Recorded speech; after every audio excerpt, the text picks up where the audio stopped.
So with this, we want a dash of salt, a little bit of cinnamon, a tad of cinnamon. I like cinnamon, so I would put in about a teaspoon. Then you want about 2/3 of a cup of sugar. This is for 8 large plums. So 2/3 of a cup of sugar. And then lemon juice, because lemon juice, fresh lemon juice, really helps everything you cook. I don't care if it's a main dish, a sauce, or dessert, it's perfect. So you're going to add fresh lemon juice, a couple tablespoons. You give this a toss to just get everything combined, and you're going to let this go on your stovetop until all of these plums really cook down. It's going to reduce in volume, and it's going to make the most delicious sauce for this PlumCake, which doesn't have any plums at all. I know, stay with me. All right, so now we can put this on the flame, put a cover on it. We'll keep an eye on it, and now we need to make the cake. So here we have some softened butter. So I just want to take some of the butter and brush it in the pan and really get in the corners, because if you don't prepare your pan well, you know what's going to happen. The cake is going to stick, and then you're not going to be a happy camper when half of it is left in the pan, right? So you put a little flour in the base. And one trick that I do with this, if I'm making, let's say I'm making a chocolate pound cake, I don't want to have this white flour on the bottom of the cake, so instead of using flour, white flour, I will use cocoa. So then you won't see any of that. So once you have it well floured, then you just want to tap out the excess. Now your pan's ready. It's perfect. So you can set that aside. All right, so I know that in this bowl, I have 2 1/4 cups of all-purpose flour. I'm going to put it right here in my sieve. That's 2 1/4 cups of all-purpose flour.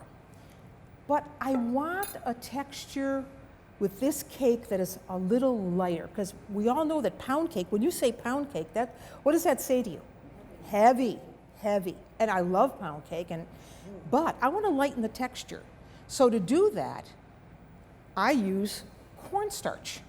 So here we have a cup of cornstarch. So I want to give this a pinch of salt, and then we want a tablespoon of baking powder.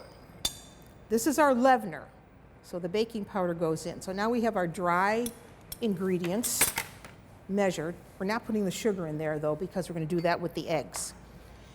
So it's always good to just kind of sift it.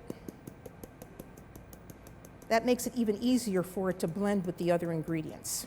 So now we have 4 large eggs, and we just want to give them a little bit of a whisk, beat some air into them. And now we add the secret ingredient.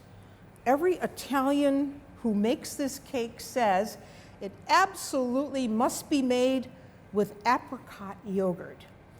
Now, this apricot yogurt, I've researched this over and over, and the consensus is that you must use apricot yogurt. To this, so this is 3/4 of a cup of apricot yogurt. Some people will use cream. Someone else will say, oh, no, that's not how you do it. You do it like this. But this is the apricot yogurt, and we just mix that in. It actually makes a very, very moist cake. All right, now we have that. We can mix these two together. So it's really always important that you mix your dry ingredients together separately, and then you mix your wet ingredients. So I'm going to put this in a little bit at a time. Take that out. You could also do this with a handheld mixer if you wanted to.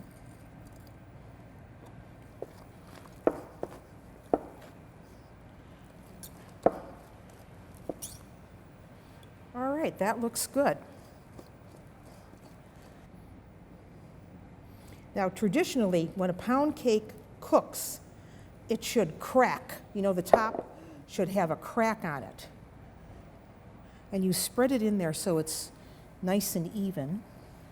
And you see how this fit this pan perfectly. But if you were using a smaller pan, like I said, just then you get out some cupcake tins or papers and you just put the extra in your cupcake papers and just bake them along with the cake, but take them out before the cake is done.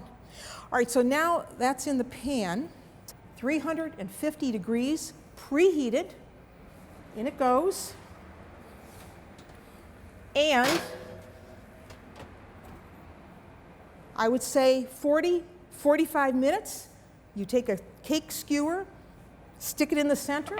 If it comes out clean, the cake is done. Here is the baked PlumCake. And you see how evenly browned it is, nice on the bottom, on the top.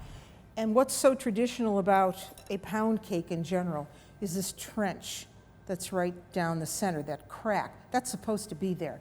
People get, sometimes when they're baking, they think, oh my gosh, it didn't come out right. But no, it did. And in addition to that, you see how it is mounded, which is also the look of a pound cake. I'm going to make a glaze for it. So I'm going to just set this aside for a minute while I do the glaze. So for that, you want some confectioner's sugar. And if it's lumpy, you can put it through a small sieve again, just get the lumps out. And then there's no real recipe for how much liquid you need to add to this. You just have to go by eye. So I don't want it to be just falling off the cake. I want it to kind of hang on the cake. So I'm going to start with just a little bit of milk, or you could use water if you wanted to. You could use cream, and you just have to be patient with it. And the best time to put the glaze on is when the cake is cool. Because if you put it on when the cake is too hot, well, then it's just going to all dribble off. So you get your beautiful cake, and then you get a spoon. There's several ways to do it. Or a fork. I like to do the fork trick, and just fork it on. Or you could cover the whole top in one clear layer of glaze. But I think this is fancier. And once you have all of the glaze on, well, then you want to let the cake dry. And then it'll be ready to serve with that wonderful plum sauce. Plum sauce for the plum cake that is the sweet liar.